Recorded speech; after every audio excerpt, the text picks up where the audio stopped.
지난주에 말씀드린 대로 야고보라고 하는 당시에 유력했던 이 야고보 사도는 예수님의 동생 중에 한 분이었다고 말씀을 드렸고요.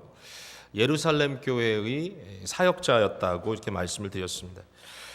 바울 사도가 갈라디아서에 야고보를 베드로와 요한과 함께 예루살렘 교회의 기둥과 같은 분이다 이렇게 소개하는 모습 보게 되는데, 아마도 야고보는 정말 중요한 자리에서 영적인 치리와 또 영적인 양육을 했던 분이었던 것 같습니다. 그래서 우리가 야고보를 부를 때 야고보 장로라고 부르는 경우가 있습니다. 그래서 그런지 특별히 야고보서를 보면 교회 성도들 사이에 관계적인 영성에 대해서 말씀을 많이 하시는 것을 보게 됩니다. 그러니까 형제들 사이, 성도들 사이, 형제와 자매들 사이에 어떻게 서로가 서로를 대해야 될 것인가라는 문제를 굉장히 아주 구체적으로 많이 다루고 있는 모습을 보게 됩니다. 예를 몇 가지 들어보겠습니다. 성경에 바울도 마찬가지인데요. 우리가 형제들아, 아델포이라고 하는 헬라어죠. 형제들아라는 말을 했을 때는 이것은 일반적인 사람을 칭하는 말씀이 아니고요. 또는 그리스도인과 세상 사람을 동시에 칭하는 말이 아니라 이것은 로컬 처치 안에 개교회 속에 성도들이 함께 모여 있는 성도들의 모임을 향하여 하시는 말씀이거든요. 이렇게 형제들아라고 부르면서 이야기하는 얘기들이 참 많이 나오는데요. 야고보서 1장 19절을 예를 들어 보면 이렇게 써 있습니다. 내 사랑하는 형제들아, 너희가 알지니 사람마다 듣기는 속히 하고 말하기는 더디하며 성내기도 더디하라 그랬습니다. 듣는 것은 좀 빨리 듣고, 그리고 말할 때는 조금 천천히 말하고, 그리고 만약에 내가 들은 말이 조금 나를 업셋시키더라도 그것을 조금 슬로우 다운 시킬 수 있는 그러한 지혜가 필요하다 이제 말씀하시는 거죠. 굉장히 구체적인 얘기죠. 네. 정말 은혜가 아니면 할 수 없는 일인데 성도들에게 너희가 이렇게 하면 좋겠다. 그 다음에 2장 1절에 보니까 또 이런 말씀 나옵니다. 내 형제들아, 영광의 주 곧 우리 주 예수 그리스도에 대한 믿음을 너희가 가졌으니 사람을 차별하여 대하지 말라. 교회 교우들이 함께 모였을 때 우리가 가지고 있는 최고의 가치는 예수 그리스도시니까 예수 그리스도의 영광을 우리가 다 지닌 자들이기 때문에 절대로 세상이 말하는 세상의 어떤 그런 가치에 대하여서 어떤 사람들을 특별하게 대우하지 마라.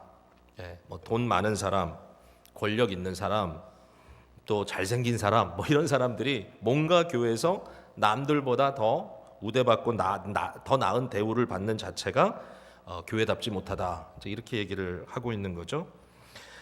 굉장히 구체적인 말씀이죠. 자, 2장 14절 한번 볼게요. 내 형제들아, 만일 사람이 믿음이 있노라 하고 행함이 없으면 무슨 유익이 있으리요? 그 믿음이 능히 자기를 구원하겠느냐? 굉장히 중요한 주제 중에 하나죠. 교회에서 우리가 믿음 하는데 그 믿음이 말로만 믿음이 되어서는 안 되고 반드시 구체적인 어떤 삶으로 이것이 나타나야 이것이 참된 믿음이다. 이렇게 얘기하면서 15절 16절 보세요. 만일 형제나 자매가 헐벗고 일용할 양식이 없는데 너희 중에 누구든지 그에게 가서 그에게 이르기를 평안히 가라, 덥게 하라, 배부르게 하라 하면 그 무슨 유익이 있으리요? 이렇게 얘기합니다. 여기에 형제나 자매라는 말은 한 교회에 있는 그리스도인들을 말합니다. 그러니까 이 말은 교회 밖에 어렵고 힘든 사람들을 구제하라 이런 말이 아니라 무엇보다도 우선적으로 교회 안에 너희가 함께 신앙생활하는 자들 중에 정말 구체적으로 그들이 헐벗고 정말 일용할 양식이 없을 정도로 갈급한 관계에 있을 때 말로만 잘 지내세요 이렇게 해서는 안 된다. 거기에 대한 구체적인 믿음의 표현이 있어야 된다라고 말씀해 주시고 있는 거죠. 굉장히 구체적입니다. 3장으로 한번 넘어가 볼게요. 한 입에서 3장 10절입니다. 한 입에서 찬송과 저주가 나오는도다. 내 형제들아, 이것이 마땅치 아니하니라. 형제들아, 자매들아, 너희들이 모였을 때 한 입으로는 하나님을 찬양하는데 그 똑같은 입으로 형제들을 저주한다면 이것은 옳지 않다. 굉장히 구체적이죠. 그러니까 이것도 예수님께서 하신 말씀이지만 너희가 제단에 예물을 드리러 갔다가 너 형제에 대해서 오펜드한 잘못한 것이 생각나거든 먼저 그 형제와 화해한 후에 돌아와라. 이제 이 말씀을 구체적으로 우리가 절대로 예배하는 도중에 이것이 형제들에 대한 저주와 함께 나올 수가 없다.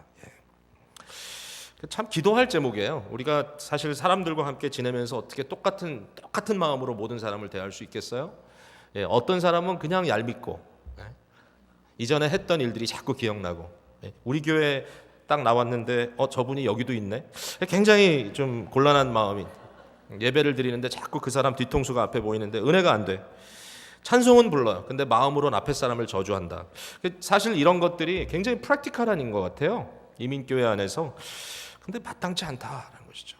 우리가 정말 하나님을 예배하기 위해서 나왔다면 형제를 용서해야 된다. 마음으로 그 혐의를 풀어야 된다. 자, 또 4장 11절 굉장히 구체적으로 여기는 서로라는 말이 들어갑니다. one anothering. 형제들아 서로 비방하지 말라. 서로에 대해서 악한 말을 하지 마라. Do not speak evil against one another. 서로에 대해서 비방하는, 뒤에서 자꾸 뒤통수에다 대고 또 다른 사람들에게 그 사람이 나쁜 사람이야 라고 하는 그런 이야기를 하지 마라. 우리 사이에 좀 연약하고 어떤 과거의 삶을 봤을 때 조금 뭔가 이렇게 흠이 잡힐 만한 그런 이슈가 있다 할지라도 굉장히 중요한 것은 우리가 사랑으로 진리를 말하는 것은 상대에게 직접 할 일이지만 마치 그분을 위하는 것처럼 이야기하면서 뒤에서 자꾸 안 좋은 얘기를 꺼내는 것은 그리스도인답지 않다 얘기를 하고 있습니다. 또 마지막으로 한 절만 더 보죠. 5장 9절에 우리 같이 한번 읽어볼까요? 5장 9절 시작. 형제들아 서로 원망하지 말라. 그리하여야 심판을 면하리라. 보라 심판주가 문 앞에 서 계시니라. 문 밖에 서 계시니라. 심판주, 심판하실 분은 예수님 뿐인데 우리 주님밖에는 심판자가 없는데 자꾸 서로 사람들을 심판하지 말란 얘기죠. 여기서 말하는 원망은 너는 왜 이 모양이니? 너는 왜 이것밖에 안 되니? 그러면서 서로에 대해서 자꾸 원망하며 그 사람을 정죄하는 행위를 얘기하죠. 형제들아 그렇게 하지 마라. 자, 야고보는 이와 같이 교회 공동체 안에 벌어지는 일에 대해서 아주 민감하게 언급하고 있는 거죠. 자, 이게 이제 한 수 더 뜨는 게 오늘 본문입니다. 1절에 보니까 너희 중에 싸움이 어디로부터 다툼이 어디로부터 나느냐? 너희 지체 중에서 싸우는 정욕으로부터 나는 것이 아니냐. 여기 너희라는 말은 분명히 교회에 대한 얘기입니다. 교회 성도들이 싸운단 말이에요. 너희 가운데 왜 싸움이 있느냐? 있다는 얘기죠. 다툼이 있다는 얘기죠. 이것이 왜 나오느냐? 여기에 대해서 굉장히 중요한 이슈로 지금 야고보가 이 말을 다루고 있습니다. 자, 제가 더 말씀을 이어가기 전에 한 가지 좀 짚고 넘어갈 게 있다라는 생각이 들어서요. 제가 교회 정체에 대해서 또 다시 많은 생각을 좀 하면서 이제 18주년을 넘긴 우리 기쁨의 교회가 19주년, 이제 20주년을 향해 가는데 과연 우리가 지금 잘 가고 있는 건가? 과연 우리는 교회다워진 건가? 과연 우리는 지금 바로 가고 있는가? 이 고민을 좀 하면서 교회의 역할에 대해서 다시 한번 좀 마음속에 생각들을 해봅니다. 뭐 새로운 건 아니고요. 다시 한번 그냥 되새기는 거죠.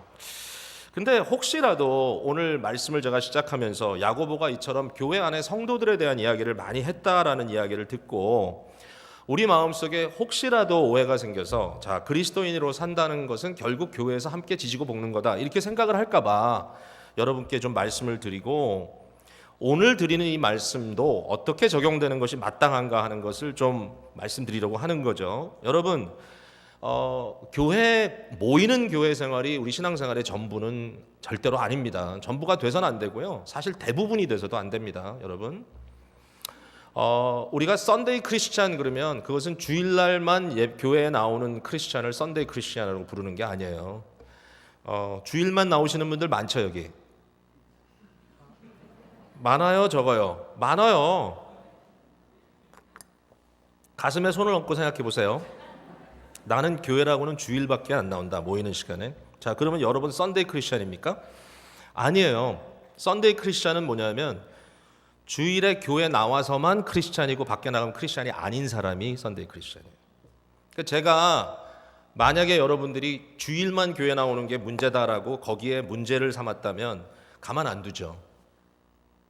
근데 만약에 여러분들이 주일에 나와서만 크리스찬인 척하고 밖에선 크리스찬이 아니면 그건 진짜 큰일 날 일이에요. 여러분 이해하시죠? 다 이 말이 뭔지. 그러니까 모이는 교회는 예배하는 교회예요.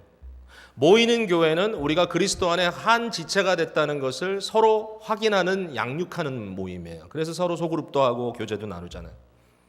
우리가 모이는 것은 훈련받기 위해서 모여요. 그리스도인답게 생각하고 그리스도인답게 고민하고 그리스도인답게 관계를 서로 영성적으로 나누고 그리스도인답게 결정하고 그리스도인답게 돈을 쓰고 그리스도인답게 쇼핑하고 그리스도인답게 비즈니스하고 그리스도인답게 공부하고 그리스도인답게 가정을 꾸며나가고 그리스도인답게 하기 위한 훈련을 사실 하기 위해서 교회가 모이고 그 다음에 교회는 파송하는 겁니다. 사람들을. 교회 생활이 크리스천 라이프의 전부가 아닙니다. 교회, 모이는 교회, 그것은 일부일 뿐입니다. 그러나 중요합니다. 그리고 나서 우리는 흩어져야 되고 우리의 각자 있는 자리에서 그리스도인이 무엇인지를 고민하며 살아야 되는 거죠. 저는 이런 생각을 해봐요. 교회는 성도에게 있어서 베이스 캠프와 같다. 정말 우리가 올바른 생각을 한다면, 성도의 정체성에 대해서 우리가 잘 생각한다면, 여러분들은 다 선교사입니다. 선교 단체를 보면요, 선교 단체에는 꼭 헤드쿼터가 있습니다. 베이스 캠프가 있단 말이죠. 그러니까 선교사들이 와서 훈련받고 선교사들의 정체성에 대해서 다시 한번 확인하고 필요한 은사들에 대해서 같이 고민하고 그리고 그 다음엔 어떻게 하죠? 선교지로 파송하죠. 프런트 라인으로 갑니다. 마치 군사들이 전쟁에 나가기 위해서는 반드시 먼저 훈련을 거쳐야 되는 거죠. 그리고 계속 반복적으로 훈련하기 위해서 베이스 캠프로 돌아왔다가 또 프런트 라인으로 가고 또 베이스 캠프에 와서 쉬기도 하고 안정을 취하기도 하고 또다시 파송돼서 나가고. 베이스 캠프가 튼튼하지 않으면 안 돼요. 베이스 캠프는 단단해야 돼요. 베이스 캠프는 제대로 갖춰져야 돼요. 많은 분들이요, 헤드쿼터에서 일하는 선교사들을 무시하는 경향이 있어요. 그래서 이 베이스에서 일하는 본부 사역자들은 그 선교사야, 그건 선교지 나가지 않는데 그건 아니에요. 물론 선교지를 다녀오신 분들이 많이 베이스 캠프에 들어와서 또 본부 사역을 하는 것도 사실이지만 본부 사역자들이 일을 잘 해줘야 밖으로 파송된 사람들도 일을 잘 할 수가 있어요. 본부가 든든하면 나가서도 든든해요. 본부가 썩으면 밖에 사람들이 불안해요. 저 속에서 다 해먹는데 저기서 다 해먹고 있는데 내가 나가서 혼자 이렇게 해가지고 무슨 의미가 있나, 이런 거죠. 교회는 마치 베이스 캠프 같아요. 교회의 목회자들은 본부 사역자들이에요. 이것이 우리의 풀타임 잡이에요. 우리는 나가서 직장을 따로 잡아서 가지 않잖아요. 본부 사역이에요. 여러분을 지원하는 사역이에요. 그런데 모든 우리 성도님들은 여러분의 직장과 여러분의 학교와 여러분의 가정이 여러분의 프런트 라인이에요.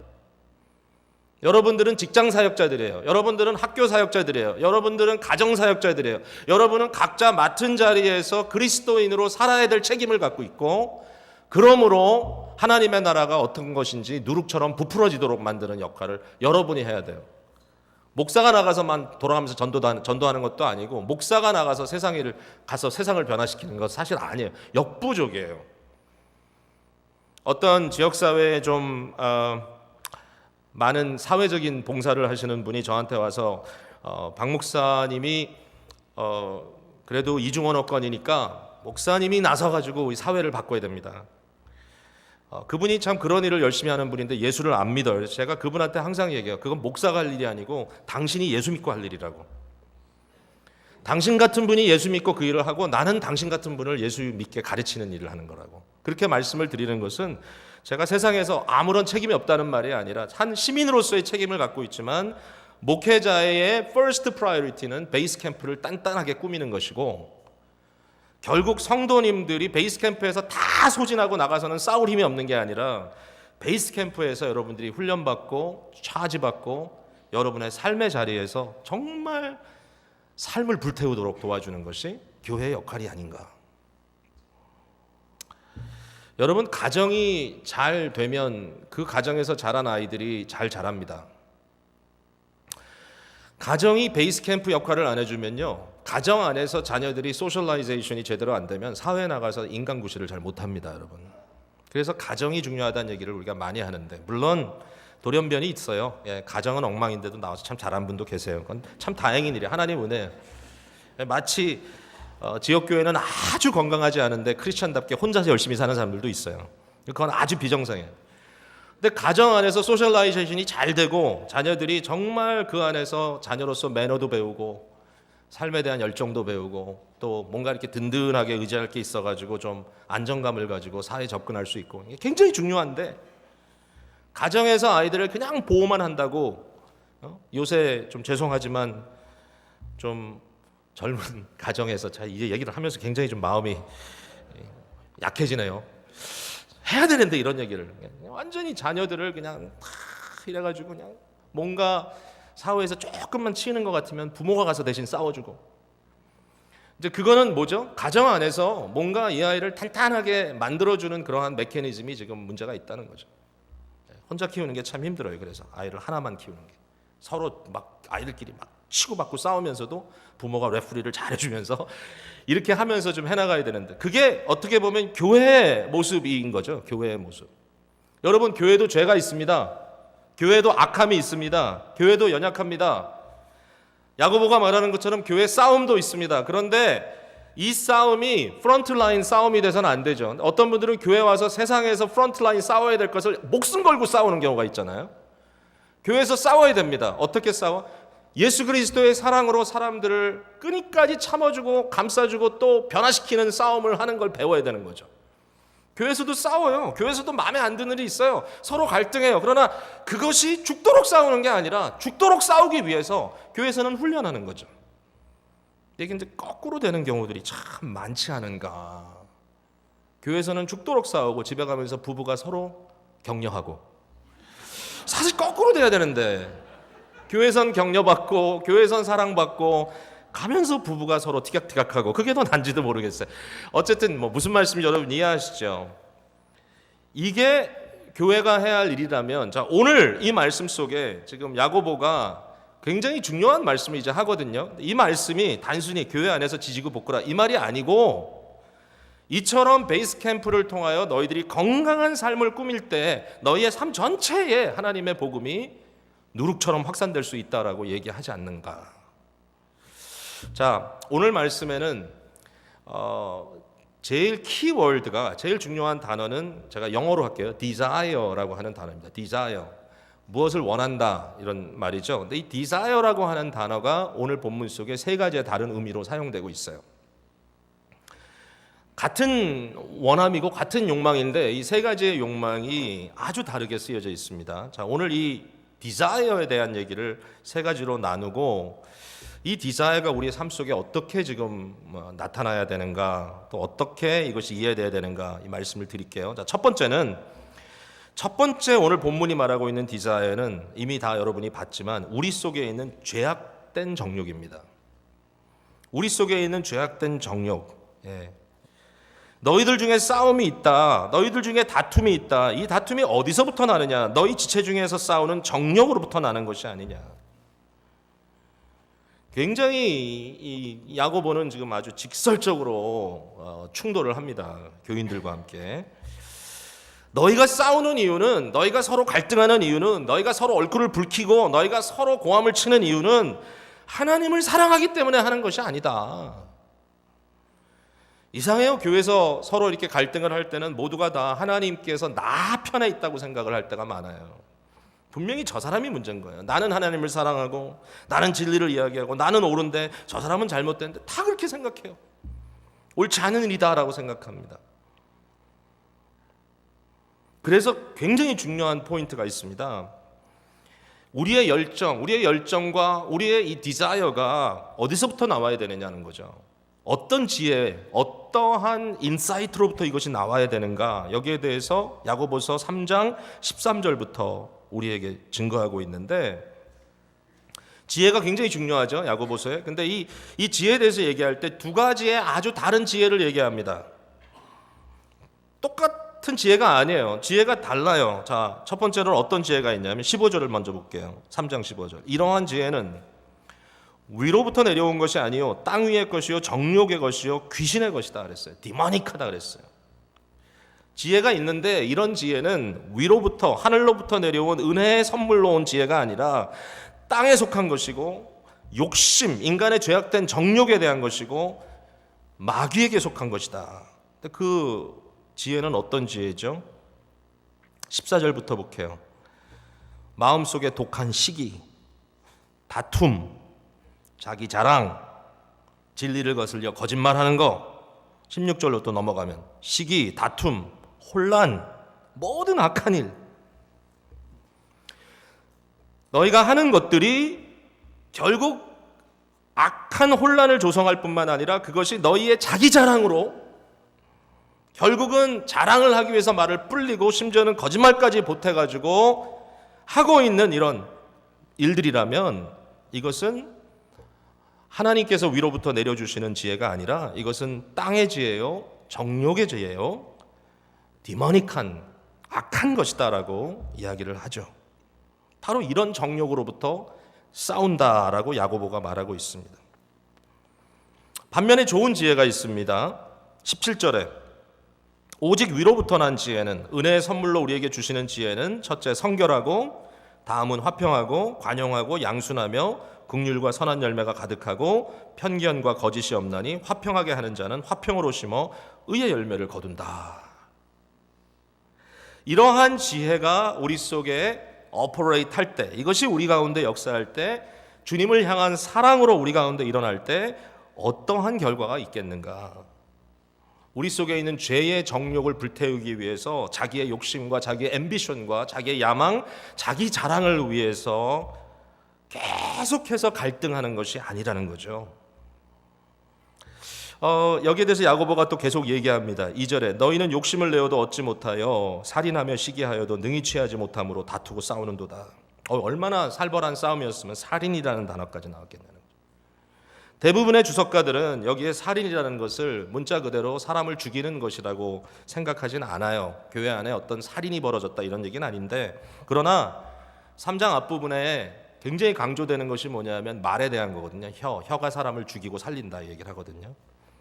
결국은 말로 사람을 살인하는 것, 말로 사람을 죽이는 일, 그런 일들이 일어난다라는 거예요. 그러므로 너희가 계속해서 욕심을 내고 싸운다. 근데 그때 야고보가 너무 귀한 인사이트를 하나 주고 있어요. 자, 너희가 아무리 정욕적인 욕심을 가지고 막 그것을 막 열심히 발동을 걸어도 너희가 얻지 못한다. 도리어 그렇게 하지 말고 구해라 그랬습니다. 너희가 얻지 못하면 구하지 아니하기 때문이요.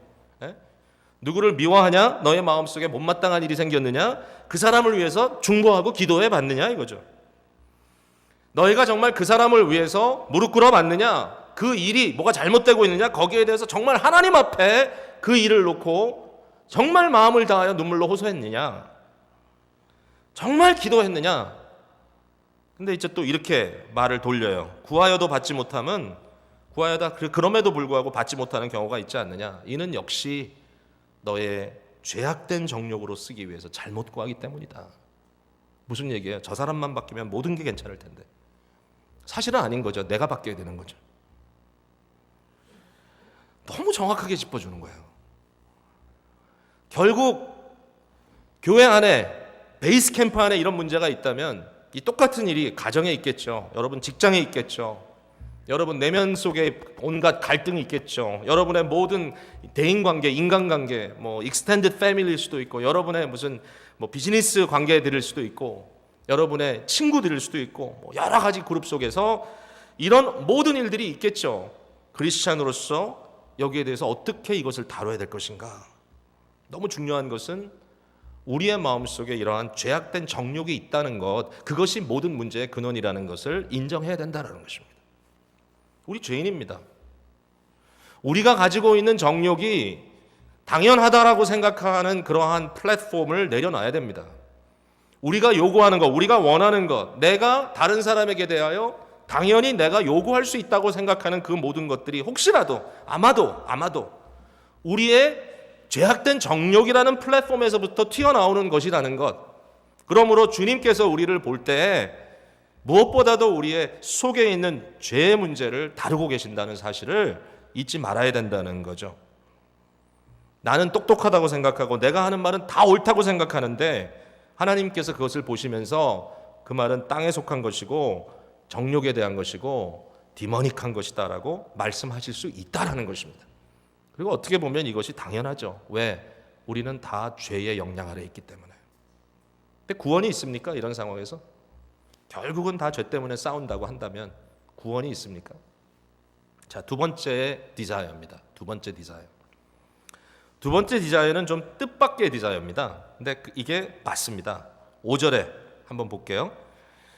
너희는 하나님이 우리 속에 거하게 하신 성령이 시기하기까지 사모한다 하신 말씀을 헛된 줄로 생각하느냐. 자, 4장 5절이었습니다. 너희는 하나님이 우리 속에 거하게 하신 성령이 시기하기까지 사모한다 하신 말씀을 헛된 줄로 생각하느냐. 자, 여기서 제가 지금 강조하고 싶은 것은 하나님의 사모하심입니다. 하나님의 디자이어입니다. 우리의 죄악된 디자이어가 있다면 하나님의 거룩한 사모함이 있습니다. 얼마나 사모하냐면은 시기하는 마음이 느껴질 정도로 사모합니다. 간절히 사모합니다. 자, 뭘 사모한다는 말인가요? 자, 이 절이 해석이 쉽지는 않은 절인데요. 이렇게 제가 여러분께 설명을 드릴게요. 자, 이런 말씀이 있다라는 얘기를 하죠. 이렇게 하신 말씀이 헛된 줄로 생각하느냐. 이걸 보면 구약의 어떤 한 구절을 인용하는 것처럼 이렇게 기록이 되어 있습니다. As the scripture says 이렇게 되는 거예요. 성경이 말하기를 말씀이 있는 것처럼. 근데 하나님께서 뭐라고 말씀을 하셨냐? 여기에 하나님이 우리 속에 거하게 하신 성령이 시기하기까지 사모한다. 이 전체의 내용이 들어가 있는 구절은 구약에서 찾을 수가 없어요. 그럼 이걸 어떻게 이해를 해야 되느냐? 무슨 말을 하시는 건가? 여기에 성령이라고 번역된 말은요. 성령이라고 써 있지 않고 the spirit, 그 영이라고 써 있습니다. 그 영. 그래서 우리가 갖고 있는 성경에는 성령이 시기하고 사모한다. 성령이 주어격이 됐지만 그렇게 번역할 수도 있고 사실 더 좋은 번역은 하나님이 시기하고 사모한다. 하나님이 사모한다. 하나님이 주격이 되는 게 좋아요. 이 말을 볼 때. 그러면 하나님이 무엇을 하셨기 때문에 그것을 디자이어 하신단 말인가? 이런 얘기예요. 하나님께서 구약 성경에 말하는 것처럼 우리 속에 그 영이 거하게 하셨다는 거예요. 그 영이 우리 속에. 그게 구약이 하는 말이에요. 근데 그 영을 하나님께서 관계 찾고 싶으셔서 사모하신다 이런 뜻이에요. 자, 그 영은 무슨 얘기를 하는 걸까요? 자, 제가 이렇게 설명하면 좋을 것 같아요. 여러분, 창세기 2장에 보면 하나님께서 인간을 창조하셨을 때 인간의 육체는 진흙으로 빚으셨잖아요. 흙으로. 그 흙으로 빚으신 것은 인간뿐만 아니라 모든 짐승도 그렇게 빚으셨어요. 근데 인간을 하나님의 형상으로 짓는 인간은 그냥 동물적인 존재만이 아니다라는 것을 보여주시기 위해서 인간은 하나님께서 특별하게 창조하신 하나님의 독특한 피조물이라는 것을 보여주시기 위해서 어떤 장면이 나오냐면 그 빚어놓은 인간의 형태, 그 동물과 사실 다름이 없는 그 인간이지만 그 인간의 코에다가 하나님께서 그의 숨을 불어 넣으십니다. 거기에 하나님이 숨을 불어 넣었다는 말은 루아크, 즉 하나님의 바람, 하나님의 breath, 성령입니다. 성령. 인간을 창조하는데 성령의 독특한 역사가 있었습니다. 그 영이 인간 속에 불어넣어졌을 때 어떤 일이 벌어졌는지 아세요? 사람이 살아있는 영이 됐습니다. 생명이 됐습니다. living being이 됐습니다. 다른 피조물에 대한 얘기하고는 전혀 다릅니다. 똑같이 짐승도 흙으로 빚어서 만들어 주셔서 사실상 우리가 육체적인 면에서는 짐승 세계와 연결되는 부분이 참 많습니다. 그래서 의학 연구하는 분들은 보통 짐승을 가지고 연구를 많이 합니다. 돼지의 심장을 몇 번씩 갈아 끼기도 하고 이러면서 인간의 하트에 대해서도 연구를 합니다. 비슷합니다. 그러나 따라갈 수 없는 것이 있습니다. 인간은 살아있는 영으로 만들어졌습니다. 우리 속에 하나님의 형상을 닮은 하나님의 그림자, 하나님의 인격을 담은 The Spirit, 그 영을 우리에게 불어넣어 주신 거죠. 그 영이 계신 거죠. 하나님께서 어떻게 원하시는가? 하나님 무엇을 원하시는가 하면 바로 하나님의 형상대로 지음받은 인간에게 주신 그 독특한 인간의 인간됨, 그 인간의 중심, 그 인간의 그 The Spirit, 그 영과 함께 하나님이 교제하기 원하시고 하나님이 함께 거하시기를 원하신다는 것이죠. 하나님이 이걸 원하시는 거예요. 맞아요. 성경이 끊임없이 이걸 증거하고 있어요. 저와 여러분을 하나님이 만드실 때 아주 독특하게 만들었어요. 우리는 그냥 짐승처럼 우리의 어떤 인스팅트, 본성에 따라 살아갈 수 있는 존재가 아닌 것은 우리 속에 하나님을 알 만한, 하나님을 센스할 만한, 영혼에 대한 갈망이 있을 만한 그러한 영적인 존재를 만들어 주셨기 때문에 우리는 독특합니다. 우리 하나님께서 그걸 우리에게 원하십니다. 하나님은 우리를 사모하십니다. 우리의 중심에 있는 하나님을 알 만한, 하나님을 사랑할 만한, 하나님과 사귈 만한, 하나님께 접근할 만한, 하나님을 이해할 만한 그러한 우리에게 주신 독특한 하나님의 형상과 하나님의 그림자가 있는데 인간이 어떻게 하죠? 자꾸 그것을 망각하는 것입니다. 4절에 보니까 가늠한 여인들아 그랬습니다. 가늠한 여인들아. 왜 교인들 얘기할 때는 형제들아 그러다가 또 가늠은 또 여인들아 이렇게 했을까? 여자들이 굉장히 불평할 만한 말인데 사실은 그냥 여기에 여성격으로 쓴 거예요. 자, 아델포이의 형제들아는 남성격으로 쓴 거고 그러니까 그건 사실 형제들아 자매들아 다 통합니다. 여기도 똑같습니다. 여기에 왜 여인인가? 이것은 하나님의 백성을 이야기할 때 하나님은 아주 자주 백성들을 여성격으로 이야기합니다. 이스라엘은 하나님의 백성인데 마치 한 남편에 속한 아내인 것처럼 이렇게 이스라엘을 여인으로 표현할 때가 참 많잖아요. 교회는 그리스도의 신부라 그러잖아요. 근데 가늠한단 말이에요. 세상과 벗이 된다는 말입니다. 세상과 벗이 되는 것이 하나님과 원수됨을 알지 못하느냐? 세상과 벗이 되고자 하는 자는 스스로 하나님과 원수되는 것이다. 여러분, 세상과 벗이 된다는 말이 무슨 말인가요? 하나님이 세상을 이처럼 사랑하사 독생자를 주셨으니 그 세상인가요? 사실 세상 자체는 세상이죠. 하나님이 사랑하신 그 세상은 하나님이 창조하신 세상, 하나님께서 아름답게 지으신 세상, 그러나 하나님으로부터 멀어져 간 세상. 하나님은 그 세상을 사랑하고 교인된 성도된 우리들에게도 그 세상을 사랑하고 세상을 향하여 복음을 증거하게 하셨죠. 그러면 여기서 말하는 세상은 뭔가 하면 바로 좀 전에 말씀드렸던 세상에 속한 가치관들입니다. 세상에 속한 지혜들, 땅의 것, 죄악된 정욕의 것, 귀신에게 속한 것이죠.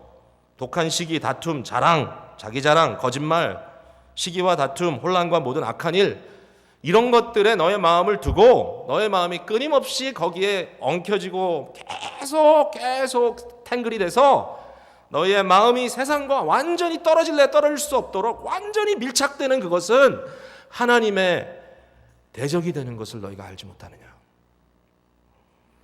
우리가 세상과 너무 밀접하게 세상적인 가치관으로 그렇게 살면서도 마치 아무것도 아닌 것처럼 우리가 세상에서 살아가는 방법, 세상을 대하는 방법, 우리가 물질을 대하는 방법, 우리가 사람들을 대하는 방법, 이 모든 것들이 세상과 전혀 다를 것이 없는 세상적인 욕망과 욕심으로 가득 차 있는 그것이 전혀 이상할 것이 없는 것처럼 살아간다면 꼭 우리가 들어야 될 말이 있어요. 하나님은요, 죽을 만큼 여러분을 사랑합니다. 죽을 만큼 보고 싶어 하십니다. 죽을 만큼 여러분을 지금 사랑하고 사모하고 여러분의 영적인 교통을 너무너무 갈망하신다는 거예요. 우리 하나님이 아무것도 모자란 것이 없는 분인데 우리 하나님은 그렇다는 겁니다. 여기에 소망이 있습니다. 마지막 세 번째 디자이어는 그러므로 우리가 가져야 할 디자이어입니다. 그것은 뭐냐면 은혜를 사모하는 디자이어입니다.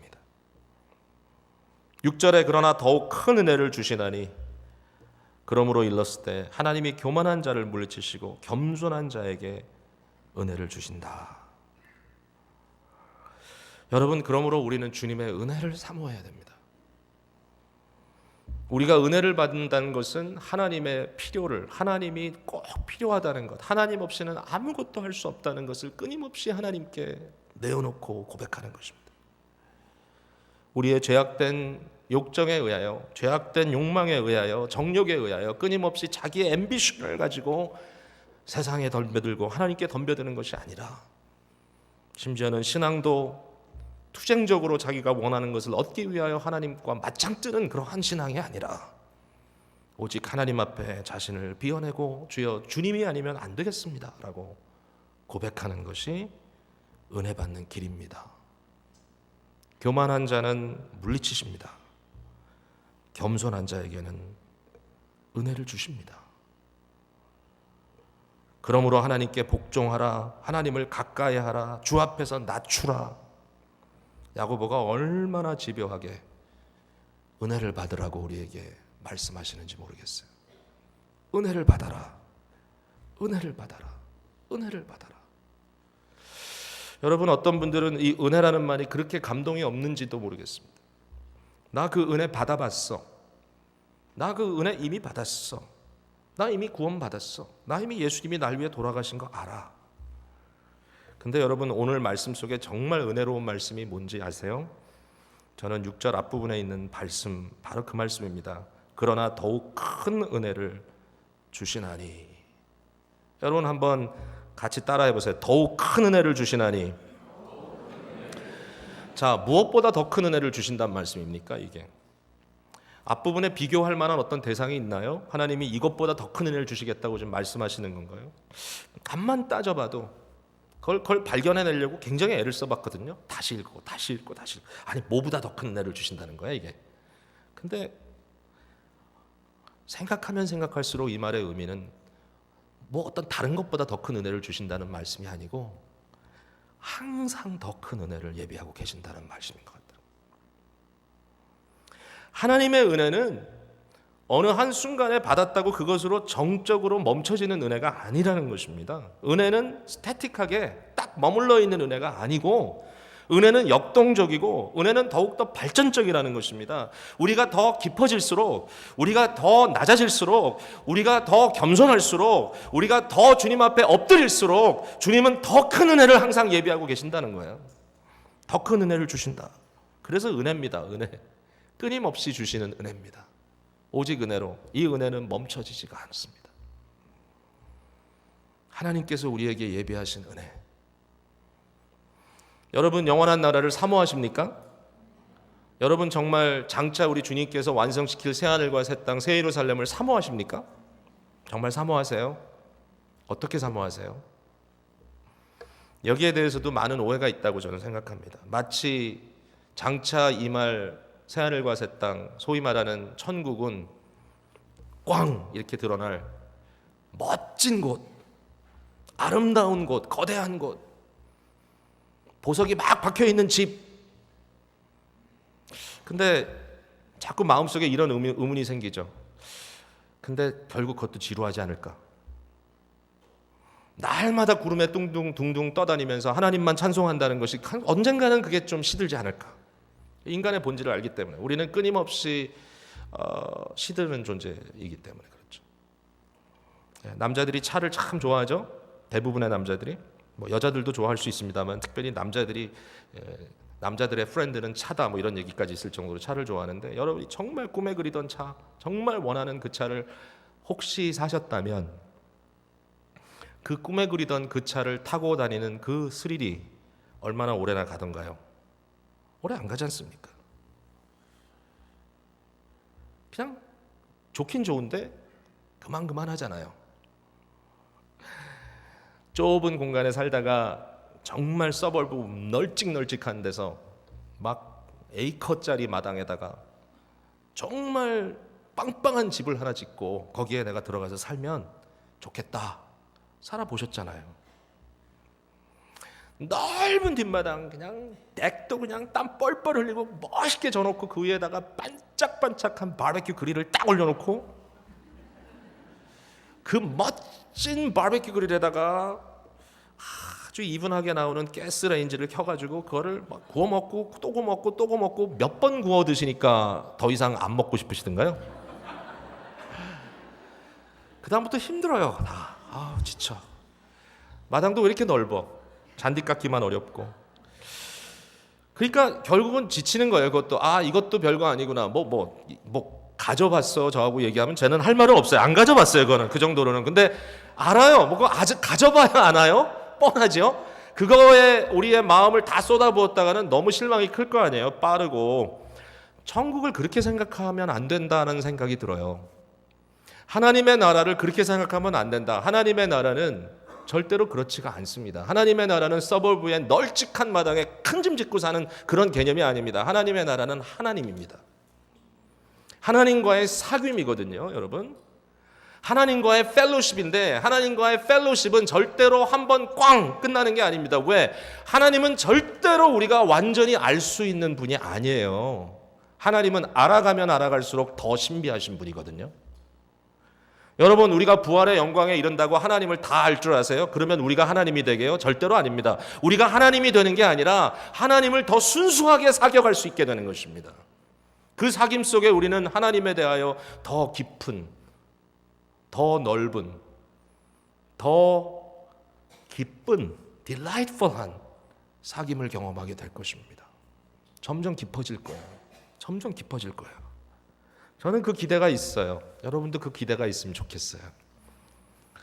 여러분, 세상에서 제일 좋은 게 남녀 간의 사랑이라 그러죠. 그것보다 더 좋은 거 아세요? 돈이 더 좋다는 분들은 죄송합니다. 좀 속물입니다, 여러분. 저는 그래도 사랑입니다. 한국에서는 결혼 이야기도 하면서요, 사랑 갖고 결혼 못한다는 얘기가 아주 정설이더라고요. 저는 그렇게 생각하면 참 속물이라고 생각합니다. 결국 집안 수준도 맞아야 되고 도대체 그 수준이 뭔지 모르지만 사랑을 넘어가는 것이 있다면 아니라고 생각합니다. 이 세상에 제일 귀한 건 사랑입니다. 한 남자와 한 여자가 순수하게 사랑하고 열정적으로 사랑하는 것만큼 좋은 게 없습니다. 그래서 하나님의 나라를 그렇게 표현해 줬습니다. 교회는 신부고 그리스도는 신랑이고 하나님의 나라는 어린 양의 혼인잔치고 그 새로 결혼한 한 신부와 신랑이 뜨겁게 함께 맞이하는 신혼. 왜 그렇게 표현했을까요? 그것보다 더 좋은 게 없기 때문입니다. 이 세상에는. 그렇다면 정말 그것밖에 안 된단 말일까요? 그것밖에 안 된단 말일까요? 아닙니다. 이미 제가 여러 번 말씀드린 얘기지만 어린아이에게 네가 제일 좋아하는 게 뭐니? 어린아이가 제일 좋아하는 건 나는 초콜릿 좋아하는데. 맞아. 엄마 아빠 사랑하는 것은 초콜릿 같은 거야. 아이에게 암만 설명해도 그걸 알겠습니까? 그 사랑을? 모르죠. 그러나 초콜릿 그럼 정말 그렇게 좋아요? 이렇게 얘기할 겁니다. 우리에게 똑같이 다가오시는 겁니다. 하나님이 우리에게 정말 천국의 기쁨은 혼인잔치의 기쁨과 같단다. 그걸 경험해 본 사람들은 정말 그 황홀함, 그 기쁨, 신랑으로서 정말 사랑하는 그 여인을 아내로 맞아보는 그 기쁨, 그 포옹, 그 짜릿함, 그 플레저. 근데 저는요, 천국의 기쁨은 그거와 비교할 수만큼 훨씬 더 거대한 기쁨이라고 생각할 뿐만 아니라 그 기쁨이 한 번 맛보면 끝나는 기쁨이 아니라 점점 더 인텐시파이 되는 기쁨이라고 생각합니다. 점점 더 깊어집니다. 그래서 저는 사모합니다. 이 세상에 복음을 위하여 목숨을 내놓는 사람들에게 주어진 그 소망은 이런 소망이라고 저는 생각합니다. 잠시의 고통과 고난을 겪으면서라도 포기할 수 없는 영원한 하나님의 기쁨, 영원한 플레저, 영원한 하나님의 사랑, 영원한 은혜. 야고보는 그 얘기를 하는 것 같아요. 더욱 큰 은혜를 주시나니 우리의 삶 속에 끊임없이 부어주시는 하나님의 은혜. 이 은혜가 없이는 아무것도 안 되는 것입니다. 사람들은 은혜보다 자꾸만 다른 걸 더 생각하고 살아갑니다. 7절에 그런즉 너희는 하나님께 복종할지어다 마귀를 대적하라 그리하면 너희를 피하리라. 마귀를 대적하라. 마귀를 어떻게 대적합니까? 마귀는 끊임없이 우리 속에 들어와서 우리의 죄성을 충동질하는데 어떻게 마귀를 대적합니까? 나사렛 예수의 이름으로 사탄아 물러가라 하고 명해야 됐나요? 저도 많이 해봅니다. 이거 자주 합니다. 솔직히 사탄을 좀 물리치기 위해서 예수 그리스도의 이름으로 나사렛 예수의 이름으로 능력의 이름으로 물리칩니다. 좀 꿈속에서도 많이 하거든요. 꿈속에서도 좀 뒤숭숭하면 제가 자다가도 그렇게 하는 걸 제가 스스로 깨닫는데 그렇게 물리쳐야 되죠. 그러나 더 중요한 건 뭐냐면 에베소서 4장 27절에 마귀에게 틈을 주지 말라 그랬어요. 너의 삶에 마귀에게 틈을 주지 마라. 이 틈이라는 건 뭐죠? 마귀가 발을 딛고 올라갈 수 있는 틈을 주지 말라라는 겁니다. 끊임없이 하나님 앞에 너의 정욕적인 마음을 숨기지 말고 하나님 앞에 내어놓고 회개하라. 두 마음을 품은 자들아 마음을 성결하게 하라. 슬퍼하며 애통하라. 울지어다. 너희 웃음을 애통으로 너희 즐거움을 근심으로 바꿀지어다. 끊임없이 주님 앞에 마음을 열고 주께 부어드리는 삶을 살지 않으면 안 된다라는 것입니다. 다윗의 삶 속에 그가 육체의 정욕으로 실패했던 그 장면은 밧세바를 바라보고 그 여인에 대한 정욕을 마음에 품었던 때입니다. 마음에 품었습니다. harboring sin, 죄를 마음속에 정박시켰습니다. 그리고 그것을 그대로 이행했습니다. 이것이 마귀에게 틈을 주는 모습이죠. 그러나 다윗의 다른 삶에 대해서 하나님께서 참 칭찬하셨습니다. 그의 마음은 하나님의 마음에 합한 마음이다. 하나님의 마음에 합한 마음, 하나님 앞에 온전히 드러나 있는 마음, transparent, 완전히 투명하게 항상 그 마음이 하나님 앞에 열려 있었던 다윗. 이것이 얼마나 아름다운가. 어느 때이든지 우리가 정말 결정적인 순간에 넘어지고 결정적인 순간에 실수하지 않기 위하여 항상 순종해야 될 것은 뭐냐? 내 마음은 항상 하나님 앞에 오픈북이다. 내 마음이 열려 있고 그 열려진 마음, 나의 죄성, 나의 모든 정욕을 계속해서 뽑아내고 기도로, 회개로 주여 오직 은혜로 채워주옵소서. 주님만을 인정하는 삶, 주님만이 필요합니다라고 고백하는 삶이 아니겠습니까? 다윗의 인생 이야기에 너무나 짜릿한 한순간은 다윗이 블레셋과 전쟁을 했던 장면입니다. 아주 유명한 장면이죠. 블레셋과 지금 전쟁을 하고 있는 다윗 주위에는 정말 다윗을 잘 단단하게 지켜주고 함께 싸울 만한 정말 중요한 무사들이 옆에 있습니다. 아주 훌륭한 장수들입니다. 이때 블레셋은 상당히 강렬하게 이스라엘을 침범해 들어왔고 그 순간에 베들레헴이라고 하는 지역이 블레셋의 소유가 됐습니다. 베들레헴은 유대 땅입니다. 베들레헴은 다윗의 고향입니다. 다윗은 베들레헴 사람입니다. 근데 이 베들레헴이 블레셋에게 넘어가 있습니다. 어느 날 저녁에 다윗은 별 생각 없이 한마디 말을 뱉습니다. 아, 베들레헴 성문 옆에 있는 그 샘물에서 솟아나는 신선한 그 물을 한 모금 먹고 싶구나. 그 한마디를 한 거예요. 어렸을 때부터 목이 말랐을 때, 지쳤을 때 마셨던 그 물이 그렇게 그리웠던 거예요. 아무 일도 없는 것처럼 다윗은 자고 일어났는데 아침에 다윗의 곁을 지켰던 3명의 무사가 물병을 들고 나타납니다. 왕이시여, 이 물을 드십시오. 3명의 무사가 목숨을 걸고 밤에 적진으로 들어가서 베들레헴 성문 곁에 있던 우물에서 물을 길어 온 거예요. 다윗이 그걸 알게 된 순간에 어떻게 했겠습니까, 여러분? 야, 역시 내 신복이다. 나는 충성된 너희들을 사랑하노라. 그러면서 꿀꺽 꿀꺽 꿀꺽 꿀꺽 마시고 이것은 너희들의 피와 같으니 이제는 내가 너희와 피와 피로 맺은 우리는 형제와 같은 존재이다. 이렇게 얘기를 했더라도 아마 충분히 감동적이었을 거예요. 근데 그때 다윗은 그렇게 안 하죠. 다윗은 그 물을 마시지 못합니다. 자기의 목숨을 걸고 피를 걸고 생명을 걸고 자기에게 드렸던 그 충성, 그것을 스스로 마시지 못한단 말입니다. 생명을 돌아보지 않고 갔던 이 사람들의 피가 아니냐. 나는 이것을 마시지 못하겠다. 그러면서 그 피와 같은 물을 하나님 앞에 쏟아 부어드립니다. 저는 이것이 다윗의 마음이 아닌가 생각합니다. 여러분, 우리는 끊임없이 우리의 욕망과 우리의 앰비션과 우리의 야망, 우리의 갈망, 갖고 싶고 얻고 싶고 사랑받고 싶고 충성받고 싶고 더 누리고 싶고 더 내 것 만들고 싶고.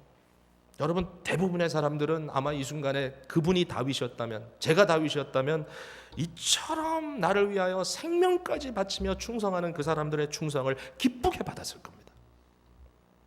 그러나 다윗은 그 순간에 그 충성을 하나님께 돌립니다. 내가 받을 수가 없다는 겁니다. 왜냐하면 그것을 받는 순간에 내가 망각하는 것이 하나님의 은혜이기 때문에 하나님 앞에 쏟아부어드립니다. 오직 나는 주님만 의지합니다.